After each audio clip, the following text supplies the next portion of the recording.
nakita, lasing kakila obeng at nagtitrip ka pa. Tapos nanghingi ako sa'yo ng sigarilyo. Sabi mo hindi pwede, bawal sa'yo to. Oh sayang, kasi blackpot pa naman yung yosi mo, kaya gusto ko matikman. Ang manghingi sa'yo ay hindi ako nahiya, pero ang sabihin crush kita ay hindi ko magawa. Pero teka muna, ano ba ang iyong pangalan? Ano ang number mo at saan ang iyong tirahan? Gusto kong malaman para maihatid kita. Nahihiya ko talaga, iti-text na lang kita.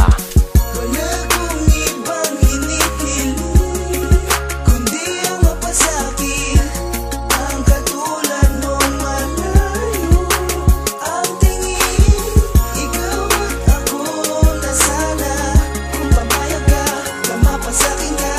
Dahil ang tulad ko pinapangarap. Ngayon alam ko na ang iyong pangalan, Abby Figueroa. Ang sarap pakinggan at naging magkaibigan na tayong dalawa. Kapag may pupuntahan ka, lagi mo kong sinasama. Ano ba to? Ako ay nalilito, hindi ko alam kung alalay mo lang ako. Pero kahit ganon ay tatanggapin ko, para malaman mo na ikaw ay mahal ko. At sana'y mapansin mo rin ang isang katulad ko na nag-aantay sa'yo para mahalin mo. Pero mukhang malabo na tayo ay magkatuluyan, dahil maganda ka at hindi ako kagwapuhan. Wala kong ibang hinihiling kundi ang mapasakit. Ang katulad mong malayo ang tingin. Ikaw at ako na sana kung pamayag ka na mapasakin ka.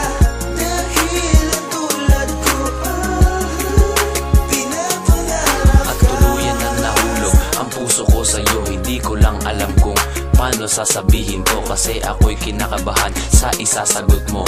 At baka ako ay isnabin mo at ako'y baliwalain at sa'kin hindi maniwala. Ayokong mangyari yung kasi mahal kita. At sa lahat ng babae, ikaw ang naiiba. At lagi kong sinasabi sa sarili na wala akong ibang hiling kundi ang mapasakin ang isang katulad mo na malayo ang tingin. Ikaw at ako na sana kung papayag ka, dahil ang tulad ko ay pinapangarap ka.